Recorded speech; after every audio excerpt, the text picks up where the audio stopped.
All right, we're live. Hey, everybody, how you doing? It's Bruce here with Traveling with Bruce. Welcome to my live broadcast today, January the 17th, 2018. I always have to look at my notes. I always forget the date. I look at it like 20 seconds ago, and I know it's January the 17th, 2018, but it's a habit. I always do it just to make sure I got the right date. Anyway, it's Wednesday, hump day. Welcome to Wednesday. Thanks for joining me today. For those of you, my regulars, this is the second time I've gone live today. I mean, I'm becoming a sensation, a live streaming sensation, going viral, I guess. I want to thank all my subscribers out there, my fans, my viewers, friends, family. Oh my goodness, the support's just fantastic. Today has been a bit of a stressful day here at Traveling with Bruce. It's been a stressful day on all of YouTube. every YouTube creator that is kind of like myself, as a small creator, we really got a jolt in the last 24 hours from our friends at YouTube Central Command. People will never get to meet. Gosh, I love YouTube. You folks know how passionate I am about my channel, and I love doing what I'm doing. But I got to tell you, the thunderbolt came out of the sky from YouTube. They have changed the rules regarding how channels can be monetized. Now, those of you who watch me regularly, you know how passionate I am about what I'm doing, and that this is my job. I don't have a day job. I'm just looking at my notes. Crash 3X is here again. Hi, Crash 3X, you're back. Teresa McFarland's here. Hey, Teresa, how you doing? Welcome, new subscriber. I'm passionate about this channel, and when I started in August of 2017, I had no subscribers, no followers, no nothing. A few friends of mine knew I was going to do this, but that was it. And it took me 60 days of blood, sweat, tears, and probably 60 videos before I hit 10,000 views. It took that long. And I wasn't giving up. I was going to go for 10,000 views because that was the threshold to become monetized. At that point in time, whenever your video was watched by someone and there was an ad on it, and if they were kind enough to let the ad run, I would be paid. And you build up these dollars, and after so many dollars, they'll finally send you a check. And I'm upfront with all of my subscribers and my viewers. This is my job, and I get paid to talk to a camera and post videos and give you what information that you want to watch. So that happened back in October. Then I found out that mid-November, late November, people who were hitting the 10,000 number, the 10,000 view number, they weren't getting monetized automatically anymore. It used to be like a 2-week wait period, 10 days. You'd get the note, get an email. You're monetized. People weren't getting it. After 30 days, they weren't getting it. And so the people were asking, what's the matter? Why am I not getting monetized? What's happening? And YouTube was saying, well, we're backlogged with a whole bunch of YouTubers, and we're going to get there. Thomas Big Bear, you're here. How are you, buddy? Welcome back. Gailey, I'm back too from the UK. All my regulars are here. Fantastic. This is fabulous. I love this. If you're just joining this channel and you've never been on my live chat before, do what these folks are doing here. Say hi to me. Tell me where you're watching me from. Most of those folks there, I know exactly where they are. But tell me where you're from, and welcome aboard. We'll open up to question and answers anytime here. Anyway, people were finding out that with 10,000 views, they weren't getting the monetization green light. And what was the delay? And then we found out yesterday, we now know why. YouTube has completely changed the monetization landscape. And they have decided that they're going to up the bar significantly for YouTubers to become monetizable. And I'm in limbo. I'm in this middle area. The first bar that you have to have is you have to have 4,000 hours of watch time over the previous 12 months. Now, this drop dead date, by the way, is February the 20th. They've set February the 20th as the drop dead date to meet these new criteria. And 240,000 minutes or 4,000 hours is what you have to have. Matt, hey, buddy, you're here. Way to go. Austin is here. Hey, watching from Alabama. Austin, welcome. You're new. I don't think you've been here before. Welcome to the in crowd. Traveling with Bruce followers. Fantastic. I'm glad you're here. If you have any questions about cruising or whatever, you're welcome to answer the question, of course. I got a number of bits of information for you coming up in just a few seconds. I'm just quickly recapping what's going on in the world of YouTube. Now, this 4,000 hour thing, this isn't the problem for me. You folks who watch me regularly, you know I'm a good talker. I can go on forever. I have, as of last night, about 170,000 minutes already racked up since August. And so in 5 months and 1 week, I've got 170,000 of the 240,000 minutes I need. So this 70,000 minutes, I'll have this in about 13 to 15 days based on current projections. That's not going to be a problem for February the 20th. So I got one leg over the fence. The other leg is the problem. 1,000 subscribers. This is going to be a monumental barrier that's going to need to be done. Elizabeth is here. I enjoy watching you. I love cruising, and I live in Florida. I really try to do as much as I can. My husband and I are going to try a Bahamas Paradise cruise out of the West Palm for only 2 days. Well, Elizabeth, welcome to my channel. This is fantastic. I think you're a first timer on the live streaming. I am glad to have you. Anyone else out there, if you're watching me today, let me know where you're from and that you've joined us. This is wonderful. Anyway, folks, so as of this morning, or as of yesterday, when I did my last live, I had 281 subscribers. And as of right now, I'm at 289 subscribers. And I got a new subscriber just a couple hours ago who's watching me again right now. This is fantastic. But I've added a couple of more. But I have to now get 711 more subscribers in about 30 days. And I had estimated that I would reach 1,000 subscribers based on my kind of projections and my analytics. I figured I would be there about mid to late part of March, just the way it was going. But now YouTube has basically said to myself and all the other creators, Bruce, if you don't hit 1,000 subscribers by Feb 20, even though you're going to have probably 300,000 minutes of watch time, maybe 350,000 minutes. In other words, I'm going to have 5,000 hours of watch time, plenty to qualify over that bar. But since you won't have 1,000 subscribers, we're going to demonetize you. And that takes away some of the marketing angles that I've been counting on and some of the help that I've been getting through YouTube help features that they have. And I'm just going to keep plugging along until I get to 1,000 subscribers. And then I have to reapply to become a monetized member of the YouTube partner program. And that could be 1 to 2 months delay, because you know how many people are going to be kicked off and going to be trying to get back in. YouTube will be overwhelmed with the numbers of people trying to get back in. And for me, that means I may well be non-monetizable until April or May. So this is crushing. And by April or May, I expect to be 2,000 plus subscribers, 500,000-600,000 minutes, maybe more. We're on our way. This channel is really coming on thanks to you folks. You've been just so loyal to me. You're spreading the word for me, and I love it. But I now have to get a push. I have to really beg for subscribers. So, those of you who know me, I have a Twitter account, and I do tweets all the time. I do Facebook work. I do Instagram work. I'm just kind of gearing that up, and Pinterest. I even have I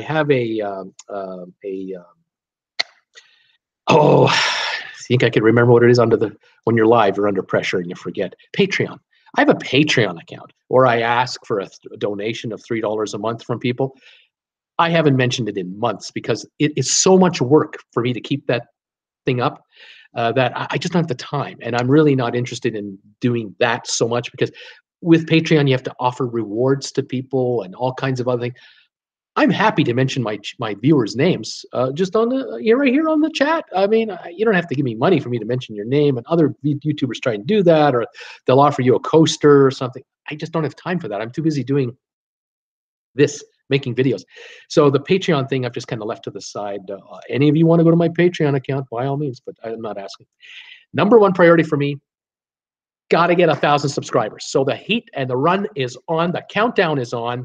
711 to go in 30 days, and I'm going to push as hard as I can.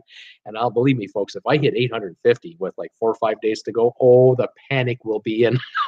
I'll have to do 5 live streams a day. I don't know what I'll do. I'll find a way. But anyway, your suggestions are great, and your encouragement is great. And I really appreciate it. A couple of other comments now. Let's see here. We got Crashek says, just found a new site where Human input error gives great deals on flights. It's called Secret Flights. It is a website. That sounds pretty cool. And Matt says, sounds good, Elizabeth. Let's see. Oh, Matt's curious about Elizabeth. What ship are you going to be on? Elizabeth said it's called the Bahamas Paradise. I believe it's probably a retired Carnival ship that they bought. It is. They only leave from West Palm, and it's only 2 days, but it's like $200 bucks for, yeah. The deal there, Elizabeth, I would call it a glorified ferry. It kind of goes back and forth all the time now, and it is a retired Carnival ship.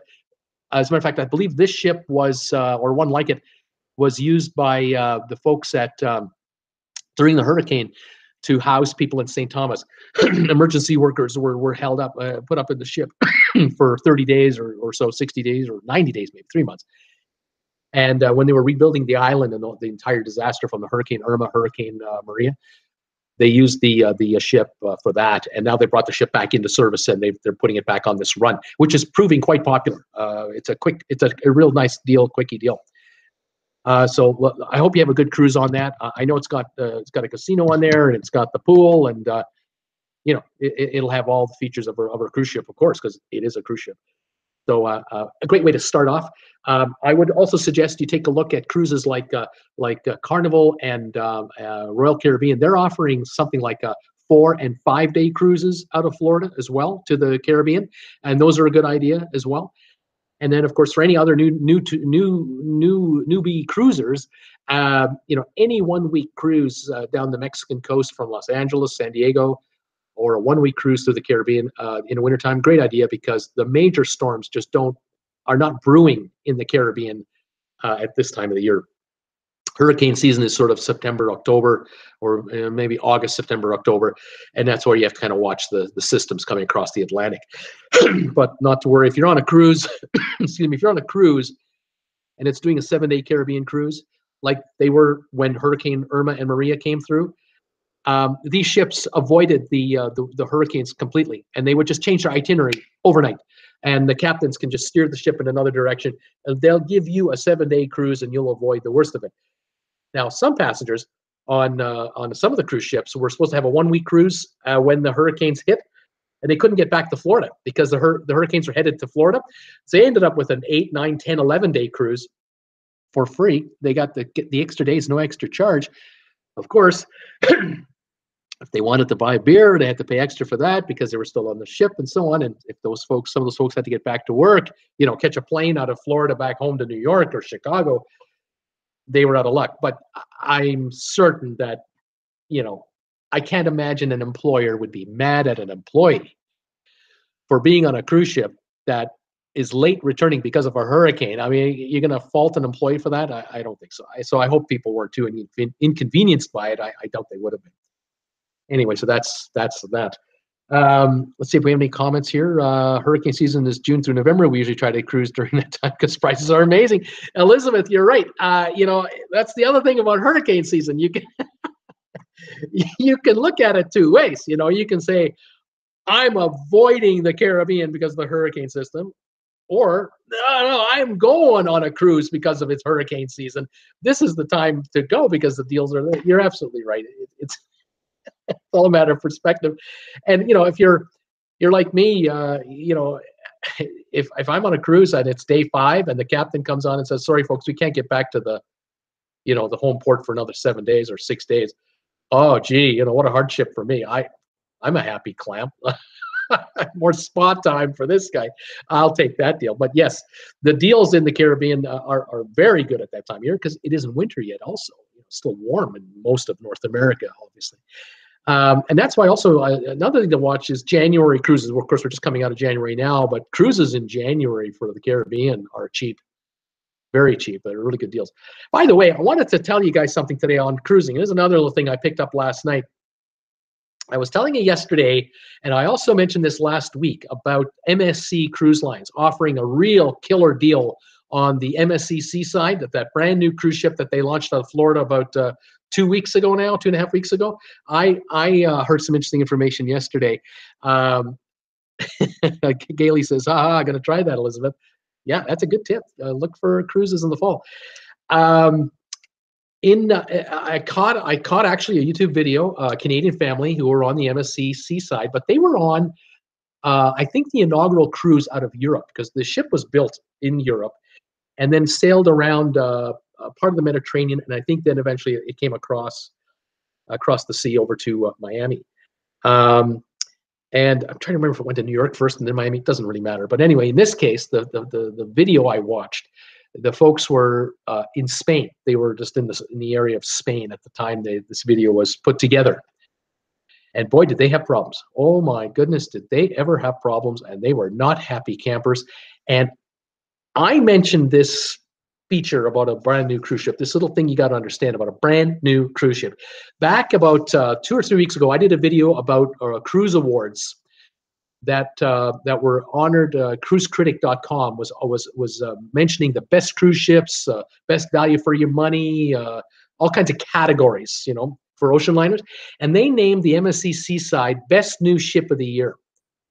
And I commented at the time that, I don't know if that's such a good idea, because when they did that, no one had been on the ship as a paying passenger at that point in time. So how would you know that it is one of the best ships out on the seas when no one has experienced it, right? A couple more comments here. We're just going to double check here. Matt, we tried the MSC Seaside and we didn't think the food was good at all, but the actual ship was stunning. Matt, saying that, I didn't know you were on that ship. That's awesome.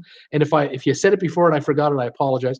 Elizabeth, for example, August cruise for 4 of us. Okay, Elizabeth, this is back to the Caribbean deal.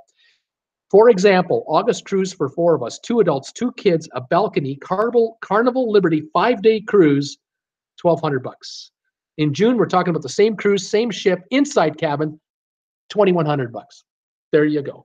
And for those of you who are watching me live, wondering why am I reading these comments when you can see them yourself, I'm talking to the viewers that are going to watch this video tonight, tomorrow, next week, next year. This video will be on my channel going forward, and you can't read the comments when you see this video tonight or tomorrow. Just live, okay? That's why I'm mentioning it. There you go, $900 difference, balcony to inside. Yeah, it's definitely worth your while. Any folks out there who are just joining me, do me a favor, give me a thumbs up that you're here. Send me a little message. Tell me where you're watching me from. Welcome aboard to Traveling with Bruce. Ask me anything you want about cruising. We are opening this floor up to discussions. Back to the MSC Seaside, and Matt, you're bang on. I was telling the viewers here about a video I just saw about a family on the inaugural cruise, and they were in Spain at the time. They had an ocean view room. They were on deck 5 or something like that.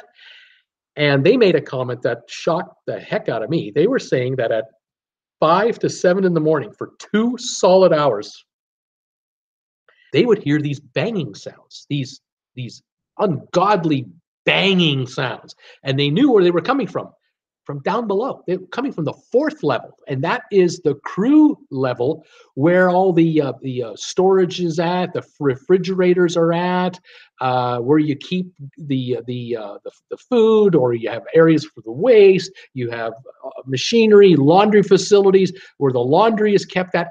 And what they were speculating, and what they ended up doing, is they talked to cruise members kind of on the QT, and they found out from cruise members that these were rolling containers that like can hold 1,000 towels or something like that, and the crew have to move them around to get the dirty ones over to the laundry and the clean ones over to the thing. And there are these elevators there that are only for crew only. They're like freight elevators for the crew to move the bedding and everything up down the levels of the ship.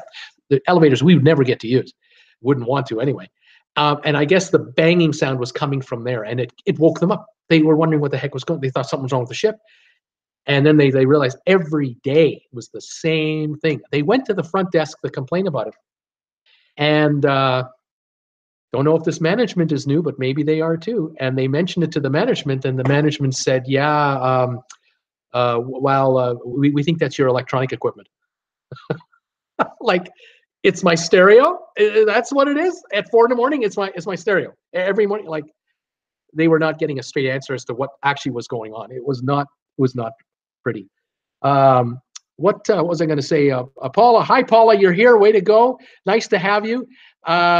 Let's see. We got Dalton. See you around, Dalton. Goodbye. There we go. Dalton's gone. I saw that. Crash X is saying, I saw that family's 3-part video review. Oh, it was crazy. Then up to the being sick for 3 days at the end, it was not a good time for them. Crash X, you saw exactly what I saw. That's exactly what I was talking about. Just a terrible experience. Let's see here. Let's see if what have I done? Uh-oh, am I still here? Oh, I'm here. Sorry, folks. I'm just going between screens because I had to get rid of a nasty guy. Sailing MSC Seaside in November. Teresa, I'm crossing my fingers for you. I'm pretty sure by then things will be cleared up, because this is, I'm sure a lot of it is new ship issues, first time ship, that type of thing. Elizabeth saying, unsure why anyone would be negative. Elizabeth, I have no idea. People have nothing better to do with themselves, and I have to watch for them, and I can block them. So that's what I do. Dalton still here, Bruce. Oh, wonderful, Dalton. That's wonderful. Oh, wonderful. Thanks for being with us, and you know, being a part of our show. You know, we really don't need the nonsense. But anyway, we'll see what happens. Anyway, back to this MSC Seaside. My goodness, the video was absolutely unreal. It was just terrible. As Kreshik was saying, what was happening was just amazing. They were running into leaky sinks, like the sinks in bathrooms, the public bathrooms. They were leaking. Toilets were backing up. Some people were talking about. Mark is here. Hey, Mark, how you doing? Good, nice to have you. Where are you from, Mark? Tell me where you're from. Lucia Kruzik is here from Long Island, New York. Welcome from Long Island, New Yorker. Fantastic. Teresa says, I was supposed to go on it in February and switched. For that reason, get a kinks up. Nice move, Teresa. This is talking about the MSC Seaside. Well done. Elizabeth said, "Can I ask you why I can only type 200 words? I'm kind of new to this, but it goes by quick." Elizabeth, I don't know. I think it's the software that YouTube has built into this system. Honestly, I'm using an archaic, basic live feed type system, streaming system, and it's what they're providing me. And so you kind of got to go, do the best you can with what you got. I apologize. I am looking to upgrade my software to, I think it's called OSC, and hopefully I'll be able to expand my chat size, but I'm not sure if I can. We'll find out how that works. Mark, Hanover, Pennsylvania, way to go. Hanover, way to go. Welcome. Paula told me about you. She loves your show. Paula's also from Hanover, PA. Paula's a Steeler fan. Are you a Steeler fan? We were crushed. My wife's a massive Steeler fan. She's crushed. And Matt says, I think they don't want you to write essays. Well, okay, but 200 characters is 200 characters. I don't know. What can I say? Elizabeth says, no apologies. I just have a lot to say. Right on, Elizabeth. I'm the one who gets the talk. What can I say? But what are you going to do? Anyway, yeah, this MSC Seaside, these early days were shocking to me. I was stunned at that. And this is the thing I was thinking about with Cruise Critic. Why would Cruise Critic call this the ship of the year when no one sailed on it? And, the first reviews coming out of the ship are going to be god-awful compared, if we see more of this kind of stuff going on. And it's a crying shame. I'm sorry to hear it. I'm sorry to notice it.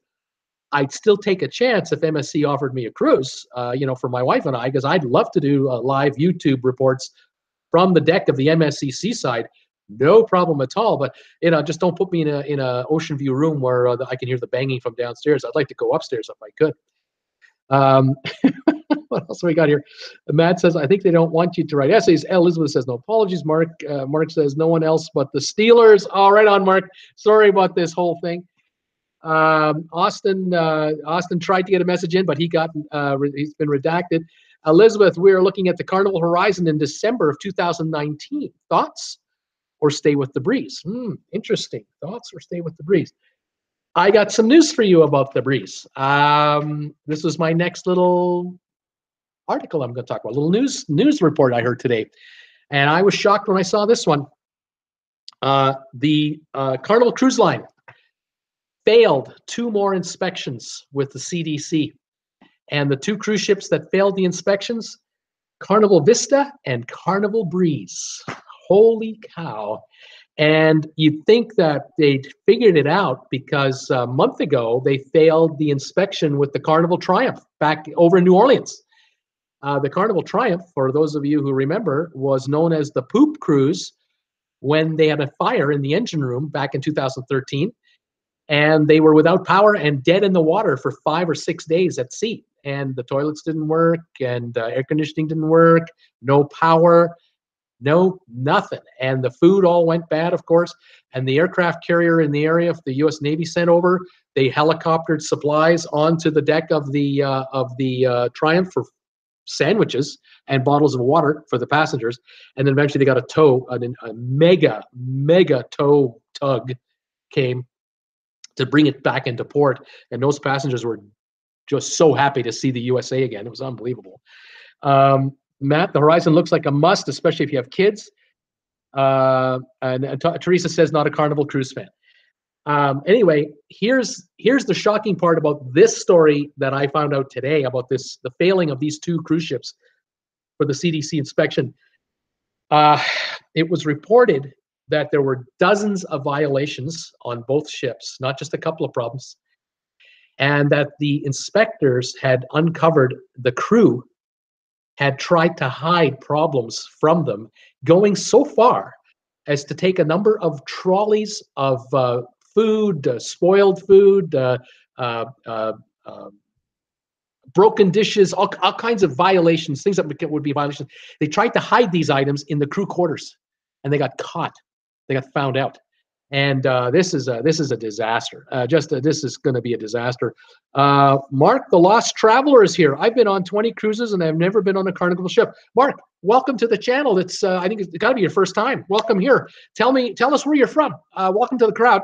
Elizabeth says, I do have kids and I only been on Carnival, but honestly never been disappointed. And I'm glad to hear that, of course. I'll tell you, Elizabeth, this was something. Dozens of violations. They were even finding issues with documentation regarding how many passengers were getting sick on the cruises. They were hiding the true number from these inspectors. Even stuff like doctors' reports and all that should be made available. All of it. These inspections are like from top to bottom, and they have had a number of violations here. So I'm surprised this hasn't hit bigger news outlets yet. I just caught this morning. Mark is saying, going on NCL Gateway, the 25, way to go. That's going to be a great cruise, I'm sure. Gailey, whoops, I'm on the Vista in the 27th. Am I going to live? Well, I can tell you, Gailey, by the time you get on the Vista, it'll be spotless. Because I bet you right now, both ships are being cleaned top to bottom, and I don't think there'll be an issue because Carnival's going to want to fix this. But boy, I thought they learned their lessons when they failed with the Triumph. The Triumph failed the CDC thing in New Orleans like a month ago. And then they requested a redo, and they got a 98% score out of 100, and they passed with flying colors. I don't know. Carnival is definitely for families. Wouldn't go as a couple, but Royal Caribbean is amazing too, Matt says. Mark is saying, it seems you hear more catastrophes on Carnival than any other cruise line. Do you agree, or just my imagination? I've heard people getting sick on Royal Caribbean in Australia about 3 weeks ago. This comes up from time to time, this norovirus thing. But these inspection problems are a shock to me. Crash Tech says, the problem is the ships are registered in third world countries, so they don't have to obey many laws, including human rights and employment laws. Well, Crash, you're right, except for one thing. If you bring a cruise ship into U.S. territorial waters, you are subject to surprise CDC inspections twice a year, every 6 months, mandatory. They all know this. So you can register it any way you want, but if you want to apply the waters of the U.S. and continue to be able to do so, you have to pass these tests.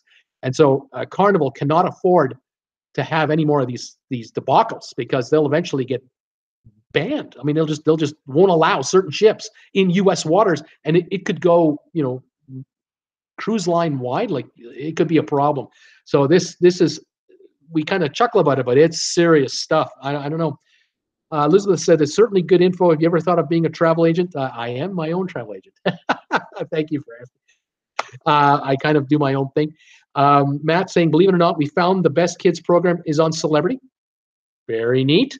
Elizabeth saying, Mark, I'm in Orlando also.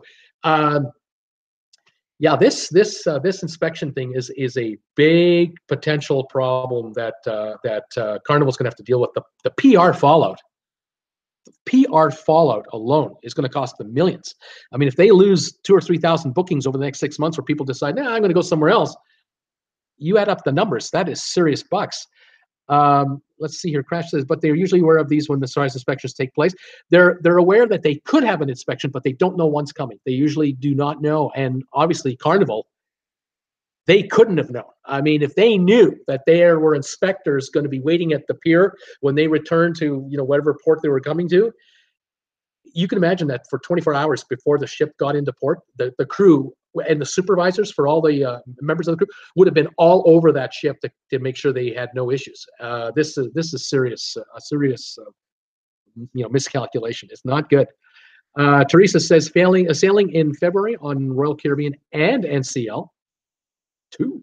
And Mark is saying, what's nice about living in Orlando is I'm an hour's drive from the port. You got it, Mark. You're at Cape Canaveral, just over here. And if you got a deal in Fort Lauderdale, head to Fort Lauderdale. Yeah, man. When you're in Florida, you got it going on. For variety, my God, you've got it going on. You also have Tampa. Austin is here, going on a Carnival cruise in April to the Caribbean. Way to go, Austin. Elizabeth, I totally agree, Mark. I'm also a hairdresser. You never know when they're coming. They don't tell you. That's right. When the inspector comes, and surprise, here we are. No warning. Teresa says, lucky you can get the best deals, Mark, since you don't have to fly. Yeah, if you can drive to the port, Mark, you got it, mate. You get to drive to your port, park your vehicle nearby. If you can park at a hotel for virtually nothing or a nominal fee, or at the pier itself, man, you don't have to worry about the weight of the bags. You can bring along your wine or drinks or whatever snacks inside your luggage already. Oh, it's fantastic. Those of us who have to fly in, we got to get in the day before just to make sure we don't have any screw ups on our connections. And then we should be going to a Costco or a Walmart or a big grocery store to pick up our provisions to take on board and save a few bucks, right? Kratchik says, last year, I was on the Reflection, and the ship just returned from Europe, and they were putting guests on buses, taking them to the malls to hang out because they weren't going to be cleared until they cleaned the ship top to bottom. Wow, that's surprising. That's really something. Yeah, Mark is saying about how convenient it is for him to get on cruises in Florida. You got Miami, Tampa, even Jacksonville. Elizabeth says, Mark, when we go out of Port Canaveral, we do the Radisson Park and shuttle. It's awesome. Mark is saying, true. Yeah, when you live in Florida or you're already in Florida, you say you're in Orlando for 3 or 4 days a week, and then you're taking a cruise. Wow, it's so relaxing to get to the cruise ship. You get that whole day to get there. Even if you're in a rental car and you're going to drop the thing off, taking a shuttle bus from your hotel to the cruise ship, say in Fort Lauderdale or Miami, you can't beat that. The feeling of ease just overtakes you. But if you're flying in the day that the cruise is taking off, when you're coming from Canada, like I would be, I'm telling you, you can't get a direct flight, generally speaking, not always. So you're using a connection. You're just praying that there aren't problems between here and there and the 2 planes you're going to get on, mechanically wise. You're just hoping you don't get bumped or get delayed or miss your connection, or the stress is terrible. But if you can get to the cruise port the day before, you will avoid those issues, and you can just say, all right, this is going to work for me. Okay. Let's see what else we got here. Mark is saying true. Mark, last time I've done that shuttle parking. Yeah, exactly. So that was the story on the Carnival. I just finished there about the CDC violations. Unbelievable. Crash is saying, looking for a good hotel in Florida airport, Fort Lauderdale. Cruise shuttles available. You may give me a gem I'm not aware of. Yeah, that Radisson Park sounds like a good one, Crash. I had a feeling that one of my viewers would give you the answer to that. Norwegian is making some adjustments. They're shuffling their ships around a little bit. And they announced just a couple days ago, going forward for 2019 and 2020, certain ships are going to be in certain ports. And I found what I found interesting was the size of these vessels and where they're headed. For example, the brand new ship that's coming from Norwegian, it's called the Bliss. It'll be coming out in April of this year, so another 3 months from now. Well after I have 1,000 subscribers, by the way, folks. Those of you who are just watching me today, if you're enjoying this, consider subscribing. I need 1,000 subscribers in 30 days. You can click here or click here. I'd really appreciate it. Give me a thumbs up if you're watching. That was just a little plug for those of you who've been with me the whole time. The Bliss is coming on stream in April. It's going to be based out of Seattle, first of all. For the summer season, it's going to do Alaska. And then the Bliss is headed to New York, and it's going to work out of New York City for the Caribbean from about November forward. And that's 4,000 odd passengers. The Getaway, which right now has been working out of New York for the Caribbean, it's the one that was caught in the, what was that called again? The cyclone, the bomb cyclone, the storm that happened about 2 weeks ago, the winter storm. The Getaway was in that one. It's going to be moving to New Orleans. It's going to be its home port. And that's a 4,000 passenger ship out of New Orleans. That is a sign of how popular New Orleans is becoming as a port city. Big news for New Orleans. It's going to create a lot of jobs. Wonderful to hear. Just checking my messages here. Mark, I work for American Airlines. Bags sometimes don't make the flight. Mark, you're right there. Teresa saying, going on the Bliss next February and the new Royal Caribbean Symphony of the Seas. So I'm going to talk about that. I got news for you on the Symphony. You're reading my mind. This is great stuff. So the Getaway, going to New Orleans, going to make that its home port. 4,000 passengers, a cruise. Obviously, Caribbean will be its area. The Epic. I've been on the Epic. It's going to call San Juan, Puerto Rico, its home base, starting in 2019. I am crossing my fingers for people of Puerto Rico in general, in particular for the folks in San Juan, but for all the passengers and tourists that are coming in and out of San Juan and want to be coming in out of San Juan. I am praying that everything gets looked after. Let's see. Elizabeth saying, I'd like to touch on the Carnival faster to the fun. It's worth it, Bruce. Oh, yes. I'll talk to you about that. I'll talk about that in a second. Mark is saying Fort Lauderdale is so close to Port Everglades. It's convenient to buy booze, etc. Plenty of taxis. Personally, I like it. On the other hand, sailed out of Galveston once. Too far from the ride from the airport. Yeah, Galveston never took off as a port city. It's still, I think, being used a little bit, but not big time. But Epic coming out of San Juan, Puerto Rico. This, I hope it works out, because if 4,000 passengers come on the Epic and get off the Epic every week, the number of jobs created for San Juan will be great for Puerto Rico as a whole. For all the suppliers that supply the ship with all of its, goods and stuff. Geez, I'm hoping that works out. But even today, you want to fly in and out of San Juan, Puerto Rico, it's not easy because the flights still haven't come back to pre-hurricane levels. So there's a lot of work to be done there. The Breakaway, another 4,000 passenger NCL ship, is going to work out of Port Canaveral. And then the Escape, 4,200 passengers, is going to be based out of Miami. So each one of these ships, there's what, five of them here? 4,000 passenger ships are all going to be set up in such a way that they're all going to be doing the Caribbean sailing area for the winter of 2019-20. So 20,000 passengers a week. Think about that. That's huge. You imagine the amount of work that NCL has to do to make it work. Excuse me. Gailey wants to know if there's a train from Fort Lauderdale Airport to Miami Airport. Yes, I think there is. There was one created and built out not too long ago. I'm pretty sure it's open, but I will admit I took a shuttle bus from the Epic cruise ship that came back to the Port of Miami to Fort Lauderdale, where I was flying out. And I just did it on a shuttle bus. But I believe the train system, there's a new rail system has been being built in southern Florida, and I believe it's open. You may need to look that up on Google or even look for a YouTube video on that. Crash is saying, I have done faster to the fun. It was worth the $50. You can book 120 days out and it goes quick, so be ready.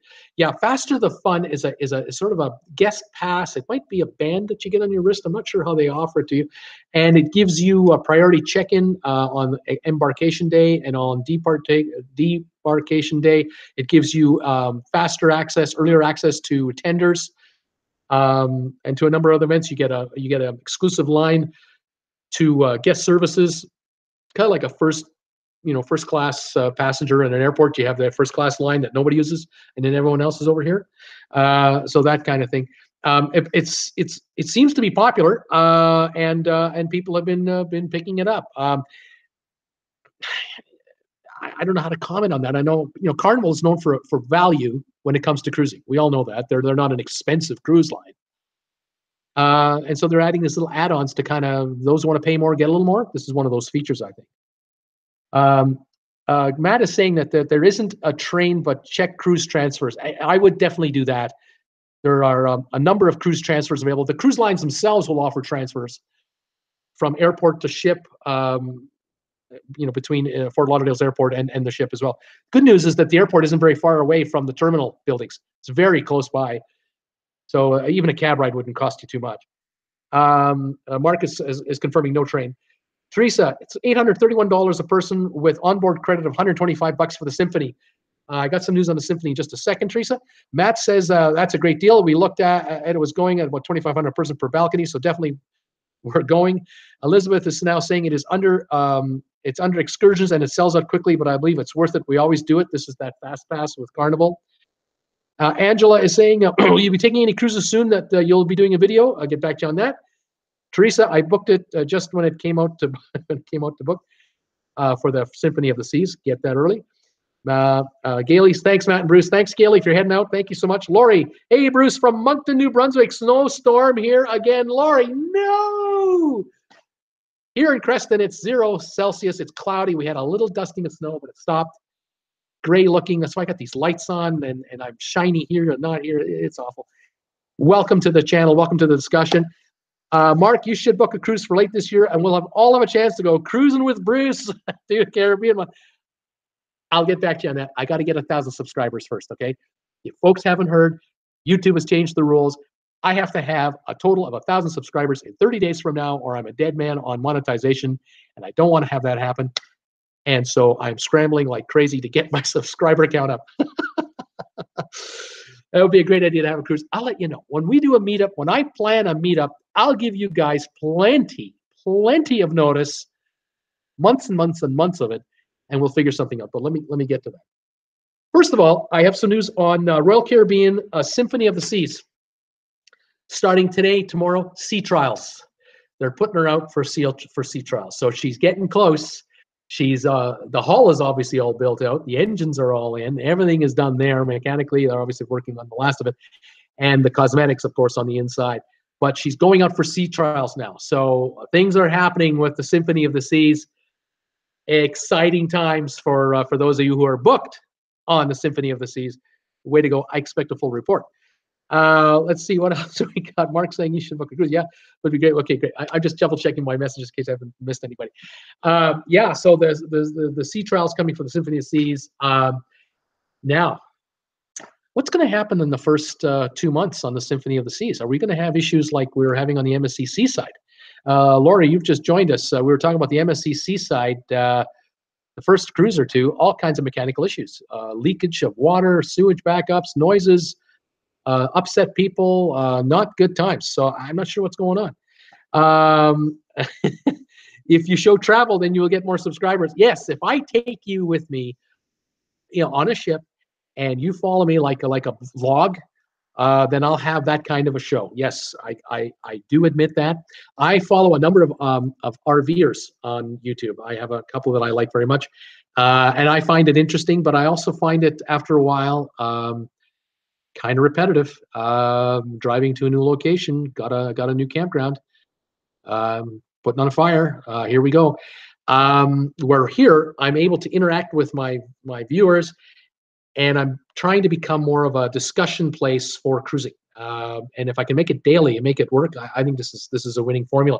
But I definitely would like to do some cruising. I will do cruising, and I will do reports from cruise ships, of course. And we can do meetups even better.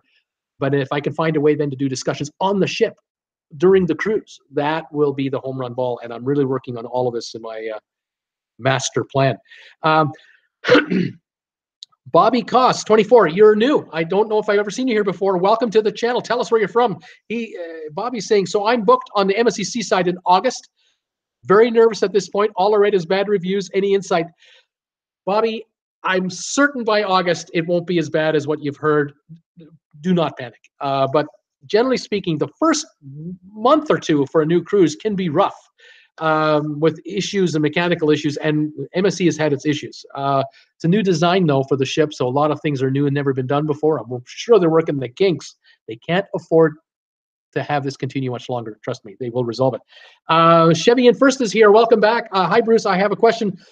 How long does it take to get off the ship, get your luggage on debarkation day? My friend is trying to book her return flight. Okay, if you need to get off the ship like really early, like as soon as, like let's say it gets to the pier at 7 or 8 o'clock, customs is open, that you can get off at say 8. You'll be able to get you'll be able to get off first. Like you can notify the ship literally before you even get on the ship, but certainly the 2 or 3 days before the cruise is over, they usually send a form to every passenger. You fill out the paper. When do you need to disembark? You can take the luggage with you. You don't even have to leave the luggage in the hallway. You can take all your luggage with you as if you're walking through a terminal of an airport, and you just schlep your way down the hallway to the elevator, go down to the deck that they assign it to. You go to probably deck 4, like deck 5, whatever it is, the debarkation deck, whatever, how I say that. Although when you're back in like Miami or in Los Angeles, you might get off on deck 10 because they have the high ramps that they just bring right up to the ship. Anyway, wherever it is, they'll tell you where to get off the ship from. But you'll be able to get off right off the first 30 minutes, and then off you go with all your luggage. You don't have to wait for it to come off the ship. You're just gone.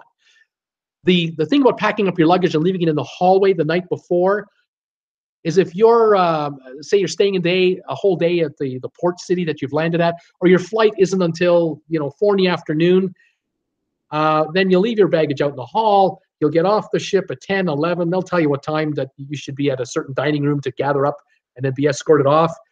And when you do get escorted off and you get through customs and you're back in the terminal, your bags will be waiting for you because they wouldn't have let you off the ship unless the bags were already there. That's part of their thing. That's supposed to be how it's supposed to work. Just, sometimes it doesn't, but that's how it's supposed to work. So that's the deal on that one, okay?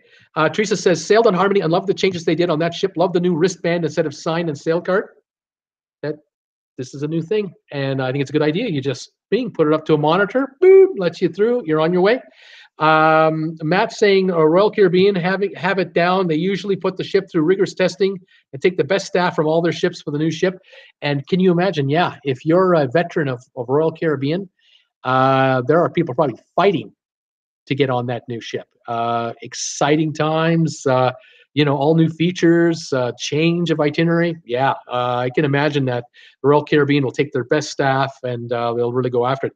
Plus, these large mega ships, this is what, the 5th version of this 5th big class of ships. So I'm sure, they've got a lot of the kinks figured out. With MSC, new design, new style, new architecture. Obviously, all the mechanics are new. They didn't build a cookie cutter 4,000 passenger ship at all. I mean, we look at these pictures, these enhanced photos from the computer graphics, phenomenal. The ship is beautiful, but now there's the logistics part making it work as well, right? Chevy in first, we got snow last night in Georgia, 4 inches, disaster in Georgia. This is catastrophic. You guys aren't going anywhere. Oh my God, that's terrible. Crash X, Caravan Caroline, follow her every day. Pretty much the same. Caroline's one of my favorites. I love Caravan Caroline. She's a YouTuber. She's in a van, and she's 62. I'm 62. And she's been going at it for about a year and a half now or so overall. And as a YouTuber, she's just done beautifully, doing a great job. And she does all of her videos on a smartphone, and they're shaky and everything else. It's really low quality, but the story is compelling because you're following her exploits. Matt, I've heard that it's gotten much better from Europe to the U.S. Okay, Matt, are you talking about cruise ships? I'm thinking with repositioning cruises, yes, but from airfare, yes, big time. Gotten much better for Europe, from Europe to the US. So I'm not quite sure what you mean by that. Chevy in first, you can take your own luggage off the ship, and they start that very early in the morning. You just walk off customs. It's smooth. Usually, we always walk off with our own luggage, as I was saying. MSC Seaside, Crash X says, just needs to stretch its legs, but then the cruise views will get better. Yeah, exactly. Crash, you're right. After a little while, they'll be fine. Nathan saying, have you been on a Disney cruise? No, have not been on a Disney cruise personally, but I hear good things. High grades. They're ranked as a 5-star line, but they're pricey. They're not a. You're not going to get a 5-star line for a 4-star price. Disney is worth a little more money, but then you get a little different. Karen Lipshin is here. Karen, welcome to my my chat. It's wonderful to have you here. You're a first timer. I'm going to guess you're from Calgary, Alberta, Canada, because I know who Karen is, and I'm loving it. She's saying, I agree, Galveston is a hard port to get to. San Diego is one of the best. Darn right, Karen. You take that Holland America cruise out of San Diego and head down to the Mexican Riviera. Good times had by all, and it's fantastic. Oh, I'm so glad you're here. It's fantastic. Bobby KOS is saying, yeah, get it.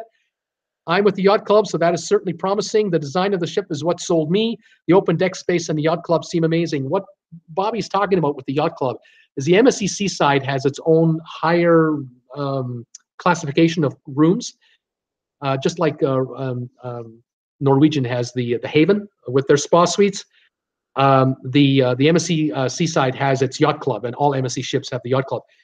And it's certainly got you interested, would have me interested. I'm quite curious to see how that comes off.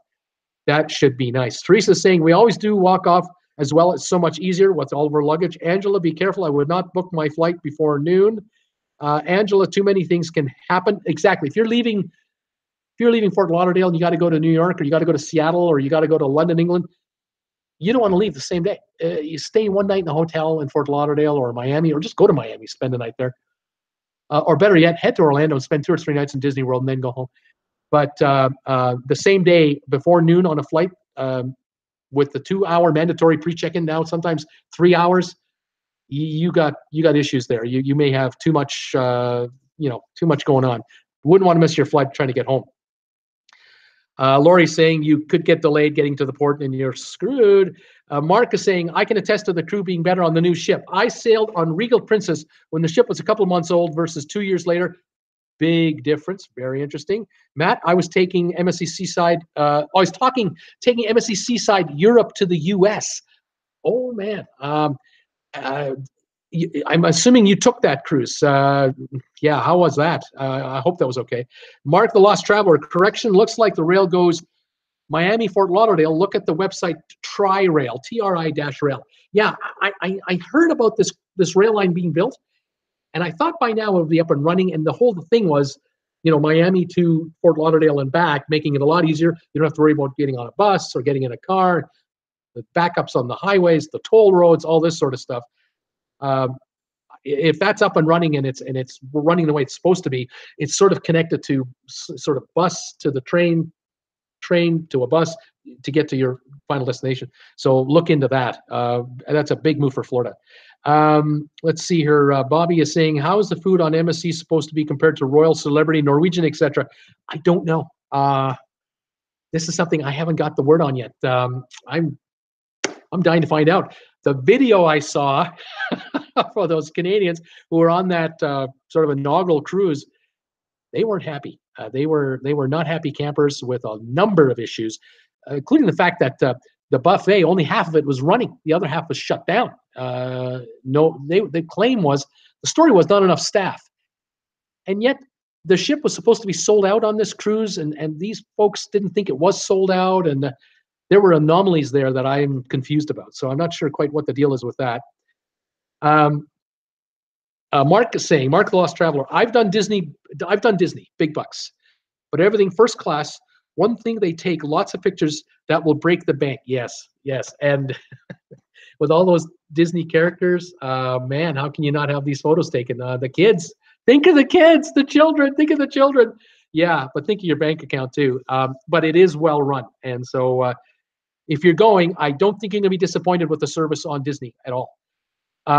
Teresa is saying she said she wants to try a Disney cruise. Went on the Divina last year. The food was really good. That's an MSC ship. That's good to hear, Teresa. Crash is saying, you want to know about food? Ask my sister, Teresa. She's in there. Mark Lost Traveler, Teresa, bring money. Going on to Disney, bring money. Angela is saying, if you want great food, you have to do Princess. I was going to ask you folks about this topic. If I didn't have enough to talk about today, and I have enough to talk about with these new rules with YouTube, I have enough to talk about. But anyway, I was going to ask you folks, what do you think about cruise food over the last 5 or 10 years? Do you think it's changed? Is it better? Is it worse? I know one thing that's changed. Specialty restaurants have exploded everywhere. It used to be there were 2 or 3 specialty restaurants. Now 15, 17. How many are more going to come? And most of them are extra. They're extra. Is the food any better than it used to be when it was all inclusive? You know what I'm saying? Let's see here. Our kids are grown, so I would say I will stay in the adult area. Exactly, Teresa. Mark, the Lost Traveler. I've done Princess. The food was great. Good reaction there, Mark, and everyone else. I did a Princess cruise last year to the Mexican Riviera. Done a couple of them now, and I found a noticeable difference in the quality of the food. And for me, it was lower. I was not as impressed as before.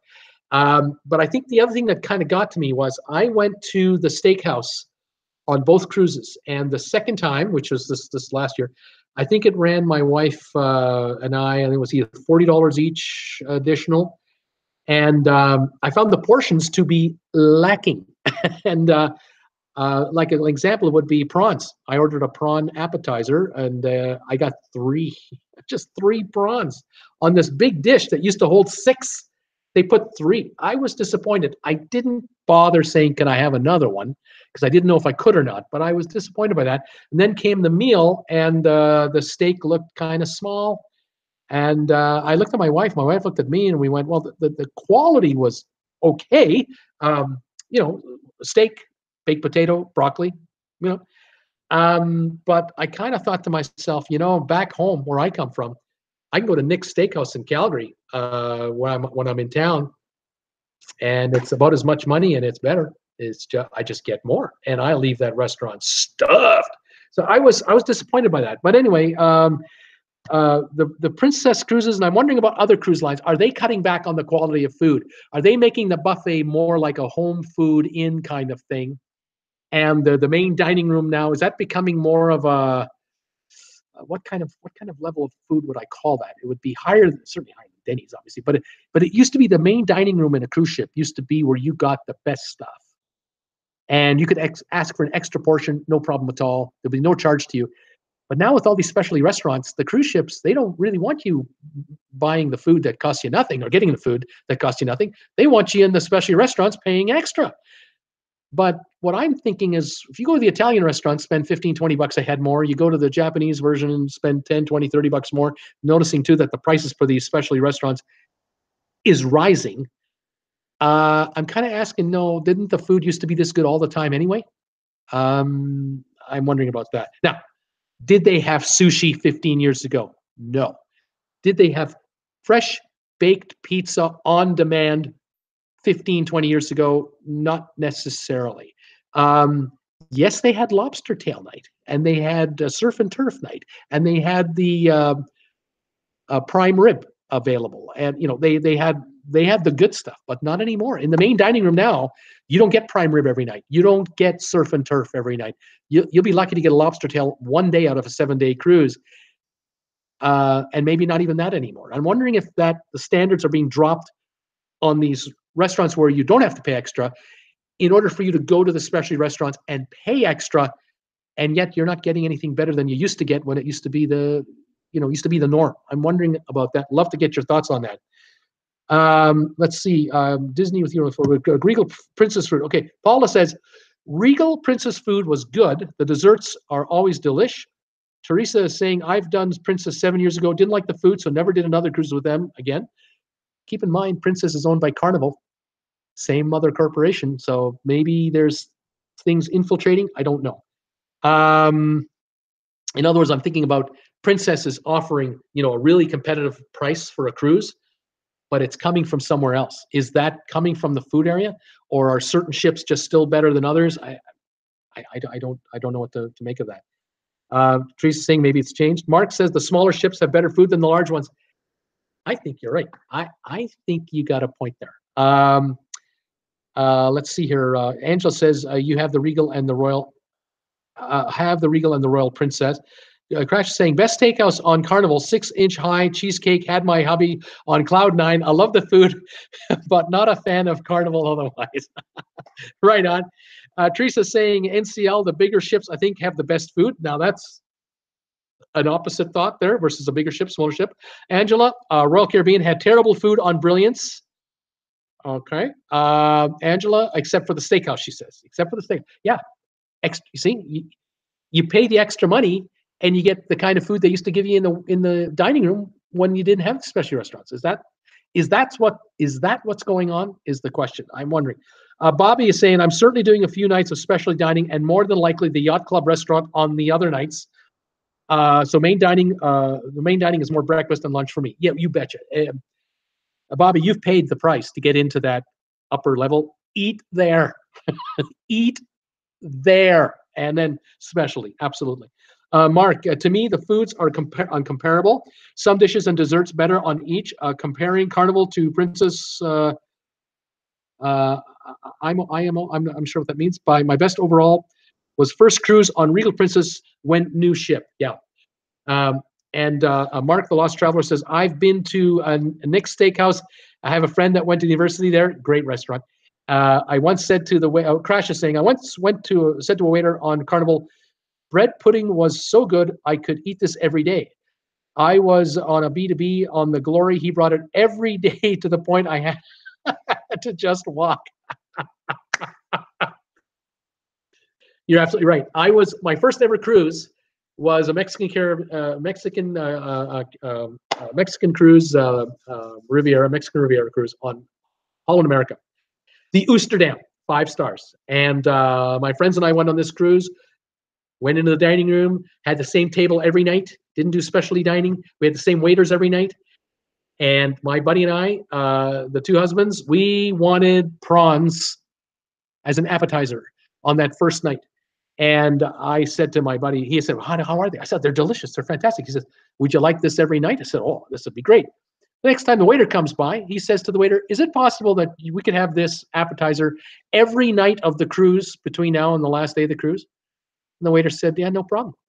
And the next night we get there, I'm looking at the menu for what the choices are. I don't see the prawns as a menu item. There's no offer of prawns. And I'm looking at my buddy going, are we going to get the prawns? He says, we're getting the prawns.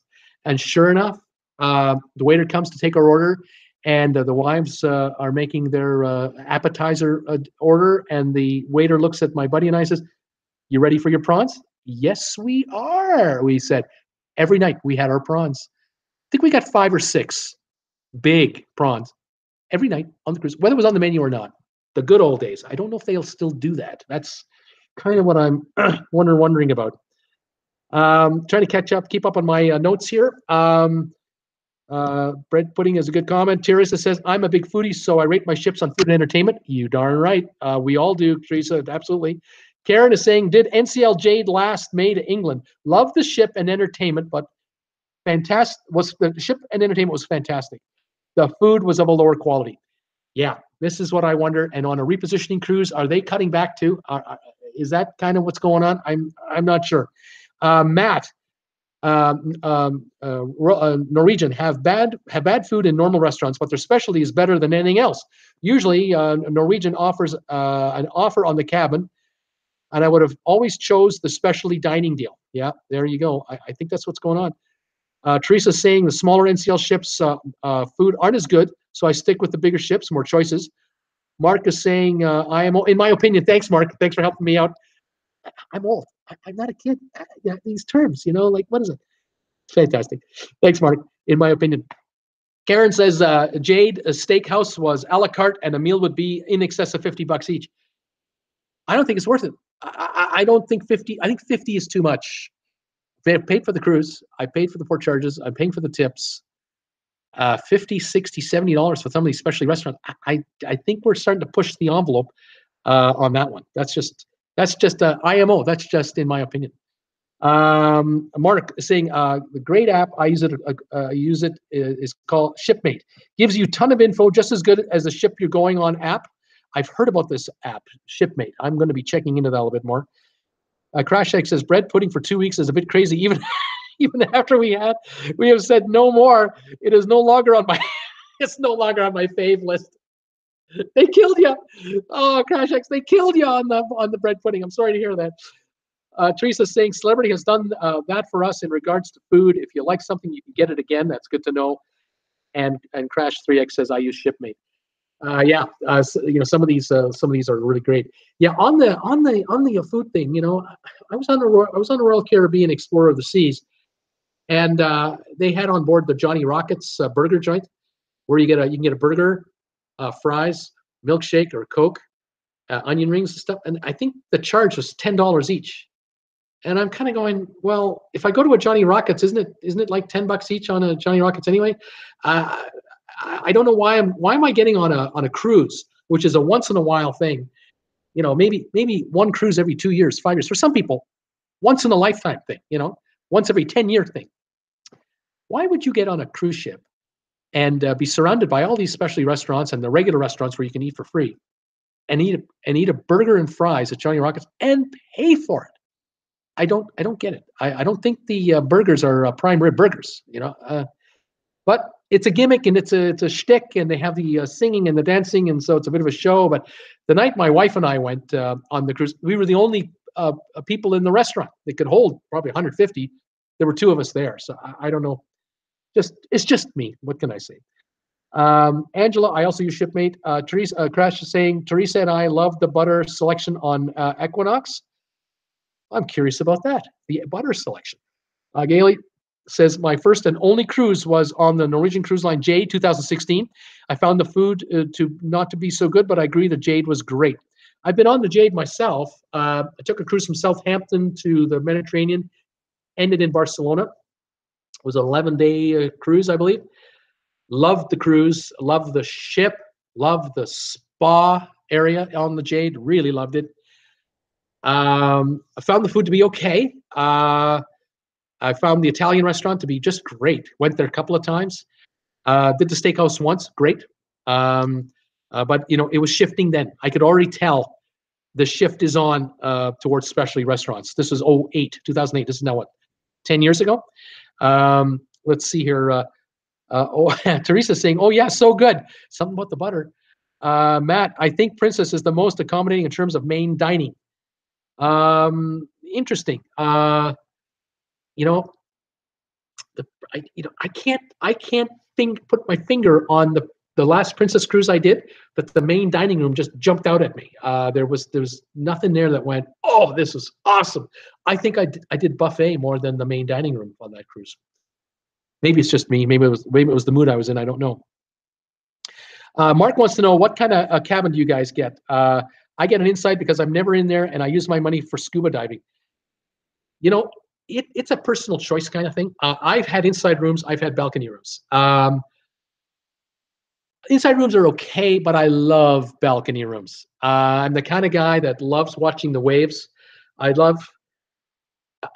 when I'm in the balcony room, I'm on the balcony looking out at the water, at the ocean, especially on sea days. I love walking around the ship on sea days. I've paid for this cruise. I want to be on the water. I want to see the water go by. I want to see the waves crashing on the side of the ship. I like watching that white foam just go by the ship as we go through the water. That's a big deal for me. It's a big deal for me. I think about I just unwind, and it's therapeutic and it's great. And when I'm on a balcony, I can just look over and watch. And in the evening, when it's pitch black out, the stars are out, great. If the moon is out, great. But I can hear that water going by, and the lights of the ship, of course, are on the ship itself, right where the water meets the hull. And so you can still see the water and the waves within about the first 15 feet go by. And I just find that so relaxing. I love it. But when I'm in an inside room, I use the ship as my living room, and I just use the inside room as a bedroom to go sleep. And I agree with you regarding the dollars. You can save so much money on an inside to enjoy the rest of the ship or the rest of a holiday above and beyond that. Or you can just get on a longer, bigger cruise for the kind of money that a shorter cruise would cost you in a balcony room. So it's a good strategy. You're not a loser either way, really. I'm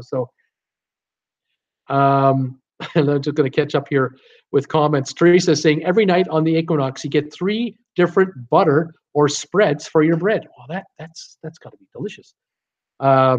Mark is saying, I'm fine with the interior cabin, but sometimes women complain, so I got to pucker up for the balcony. My wife likes the balcony too. Game over. There you have it. Teresa says, unless I get upgraded, we do an inside. I figure I'm not in there anyway, so why pay for it? Again, Mark, laugh out loud. Yeah, you bet. Crash is saying, we usually book a concierge class balcony on Celebrity, but this November we are doing a sky suite for an 11-night Panama cruise. Well, this is going to be great. That is going to be awesome. And I envy you for that. Way to go. Enjoy it. It should be fantastic. I mean, I booked my last cruise. One of the last cruises I did was the Epic, and I booked a spa balcony room. Now, that didn't get me into the Haven, the upper level. It was just one level or so below, but it was significant dollars below. The regular balcony versus the balcony room I booked, the difference came to about $125 for the entire cruise. And for that, I got a spa pass to go into the, is it the Mandarin Spa on NCL? I'm trying to remember who runs which version. Anyway, on NCL, the spa on the Epic was fantastic. It's at the back of the ship. It's the largest spa I've ever been in.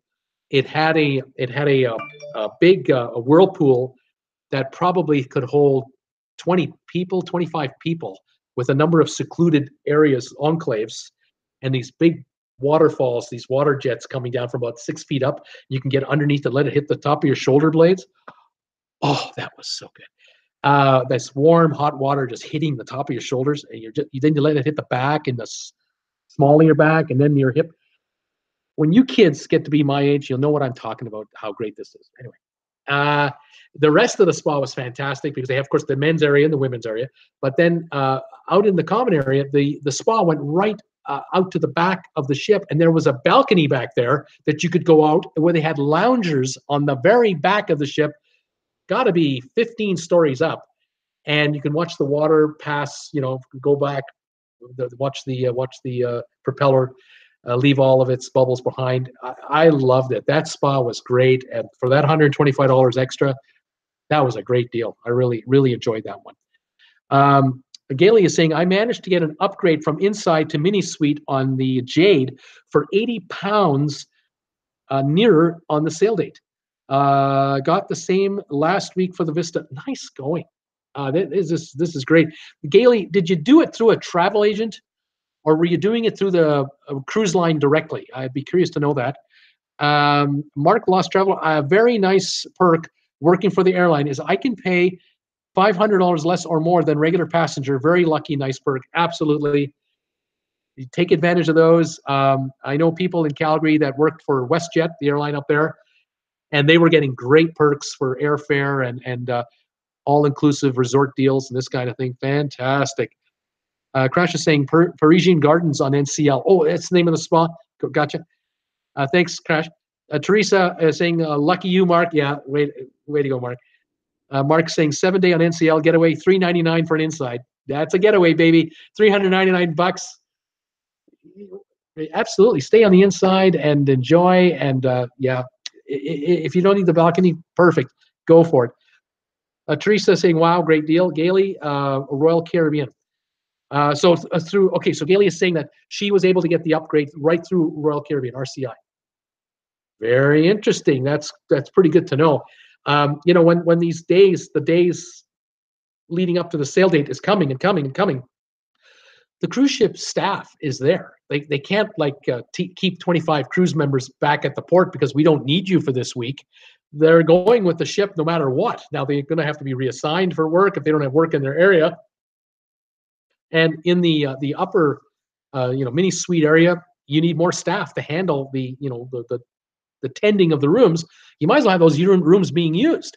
And the hope is that you'll spend more money on the other areas of the ship and other services that they offer up there in the higher echelon cabins.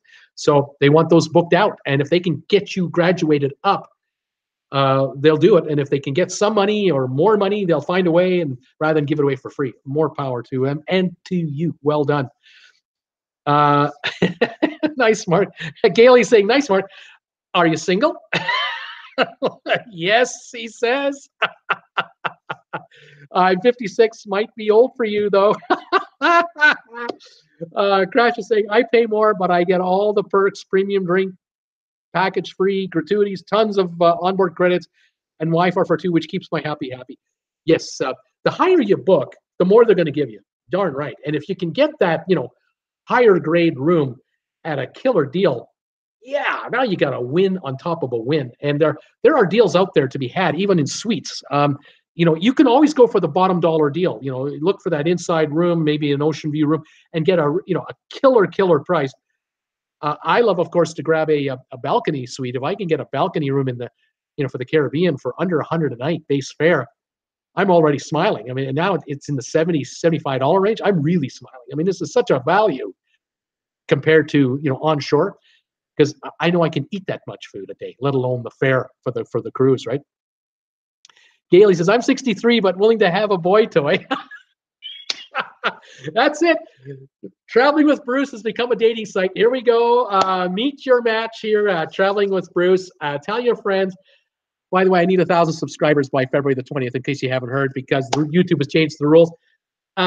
So, anyone that wants to be on a dating site, you got to be a subscriber, okay? Just help me out. I got to get something out of this. This is fantastic. Gailey, I love it. Teresa's laughing. Crash X, better deal if the Canadian would get stronger. You're right there, Crash. The Canadian dollar, if we could have it go up, it would be cheaper for us. Mark, do you guys buy the drink package? I don't, just for the reason I don't drink. Well, there you go. I don't buy the drink package because I don't drink. My wife loves a beer. She loves a cocktail. She just buys a la carte. We find that we do the math, and there's no way she would be able to keep up with what's required. And if you've got a cruise that's 7 days long and you've got 4 days on shore, why would you be on the ship drinking when you can be, enjoying a couple of beers at the beach, say in Puerto Vallarta if you're in Mexico, or you get off the ship at, say, Cozumel, Mexico, and you've got bars all around there, and you can get beers for $2 a beer. Enjoy, and you're not going to drink on the drink package. Get back on the ship, and now you have to drink 8 drinks just to make it pay. I don't think my liver is going to agree with me, and then my head the next morning, unless you're used to it. And if you're used to it, I'm sorry. Let's see. Mark is saying travel and hook up with Bruce. That's right. Traveling and hooking up with Bruce. How about that? And his friends. New title. Teresa's saying, I don't buy it. I usually just bring on 2 bottles of wine for dinner and a case of soda for my hubby since he doesn't drink. That's what I do. I've got 2 or 3 dozen diet caffeine-frees right here, caffeine-free Diet Coke. Again, free commercial for Coca-Cola. I've done this before. I'm available, Coca-Cola Company, for promos. You just let me know. I'm here for you. Pardon me. I drink caffeine-free, otherwise known as brown fuzzy water. Okay. I'll bring a couple cases of that on board because I can't buy the cans, caffeine-free diet cans on board. Only regular Diet Coke. But I'm saving $2 a can every time I have one of these. So that's what, $72 I'm saving on my 36 cans of cola. My wife brings a couple of bottles of wine for her room, and we love it. It's fantastic. Let's see. Mark is saying, I can't drink enough to cover the drink package at 48 hangovers last too long now. You got that right, Mark. Mark the Lost Traveler says, I don't get seasick, but has anyone ever used or heard of sea bands on your, I believe they're on your wrist. I haven't used them myself. I have been seasick in a terrible storm, but not on any regular cruise day that I've been on. I've been through 20-foot-plus waves without any issues whatsoever. That's just me personally. Teresa's saying she uses, I use the patch, the travel patch. Mark the Lost Traveler saying now it's drinking with Bruce. Mark the Lost Traveler, Bruce, correction. Gail, yes, you can start charging now, Bruce. You can have a percentage when Mark and I go sailing. There you go. And Teresa's saying, tried the sea bands a long time ago, didn't work for me. Interesting. I know that some folks walk around with those, they look like Band-Aids on just behind your ears here. I'll see passengers wear those before they even get on the cruise and have them on all the time. There are side effects with this stuff, though, I think, in some cases. If you take some of the pills or use these patches, you get dehydrated or there are other side effects. I thought, I'll take my chances whether I get seasick or not. If I don't get seasick, I'm not going to worry about it. I'll deal with it when it happens. And if I need medication, I can always get it on board. I can always go to the ship store and pick up these patches or some other medication. Thankfully, haven't had to do it. The time that I was stuck on the Explorer of the Seas and we went through a winter storm heading from New York to the Caribbean, we were going through 40-foot waves, 110 mile an hour gusts, 85 consistent mile an hour winds. We were going 25 miles an hour. The storm was going 65 the other way. It was bad, really bad. Everything closed. No decks, outside decks were all shut off. Even on the inside, people were trying to go down the hallway. They were literally both hands on both walls at the same time. It was that bad. But anyway, I found laying on my left side in bed, didn't get motion sickness. Laying on my right side, oh, felt terrible. But on my left side, for some reason, it helped my stomach just keep calm and digest better. Not that I had anything going on in there. I think everything was just being tossed around as far as what was in there. There was nothing there. But that was just me. Everyone is different, and what can I say? So I don't know about that. Don't know about the bands, how they work for myself. I've never used them. Karen Lipson says, Bruce, the only guy we know who takes an extra suitcase full of diet caffeine-free Diet Coke. We've traveled with Bruce, and he's a hoot. Never a dull moment. Tons of laughs. I'm the guy. I take the cola and I save. If you really want to get seasick, if you really get seasick, Karen is saying, they give you a needle at the infirmary. It's about $70, and you can go eat escargot immediately. True story. Well, there you are. Experience right there. I've always thought that if I had to, if I got that ill, I would just go down there and hopefully get a shot, and that might mitigate it a lot or completely. Teresa is saying a transdermal patch. That's what is what I use. I used to get very motion sick, and it works for me. So Teresa, it works for Teresa. Transdermal patch is what it's called. Mark is saying, Bruce, do you play in the casino? Any feedback on how loose the machines are on the cruise lines? Tighter or looser? Tight as a drum. You will lose money, guaranteed. They're god awful payouts.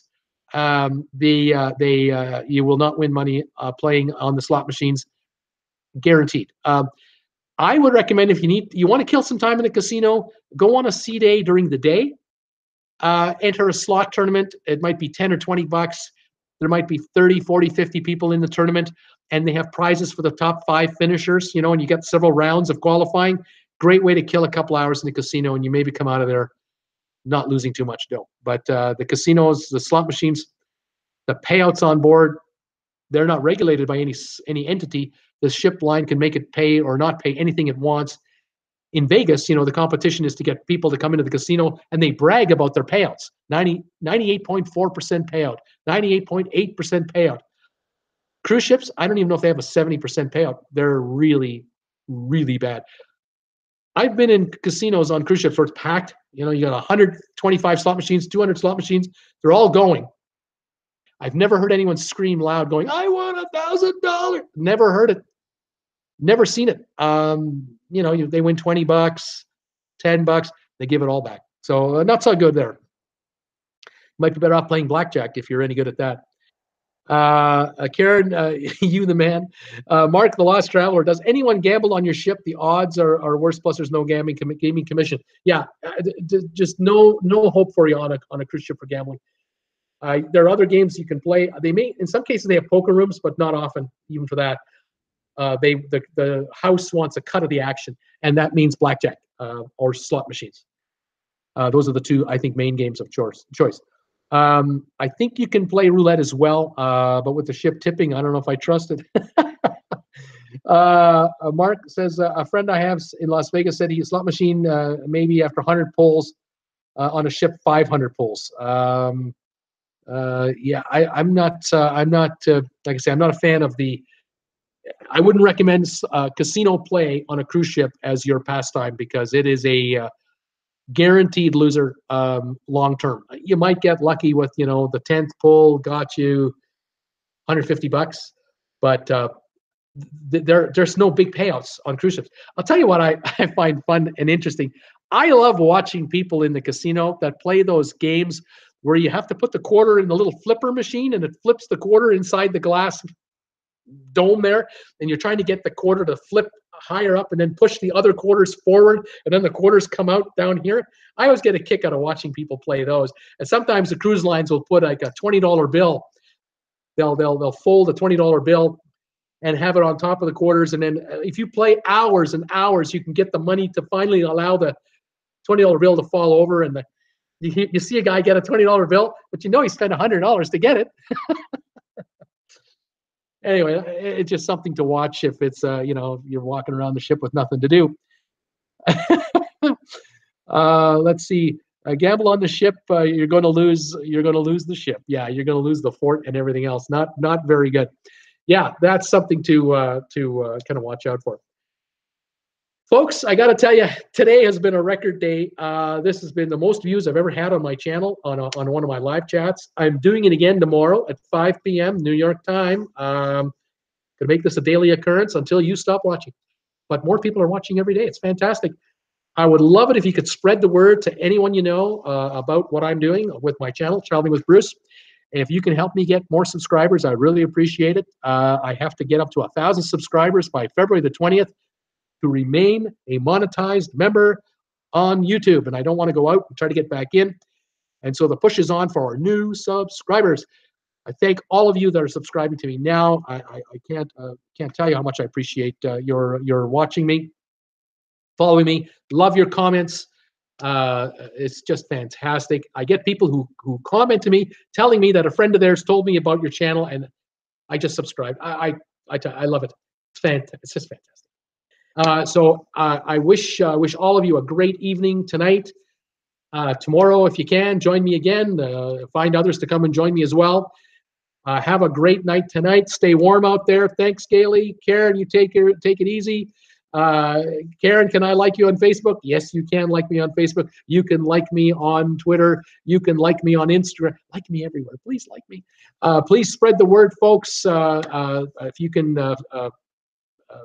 promote me on these other social platforms to any friends and contacts, that would be fantastic.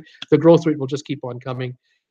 Mark Lost Traveler, I'm a sub now. Thank you for fun. Bye, Teresa. Paula, thanks, Bruce. Teresa McFarland, good night, everybody. And the date night continues tomorrow. Everybody, have a good one tonight. And we'll see you all then. Okay, bye-bye.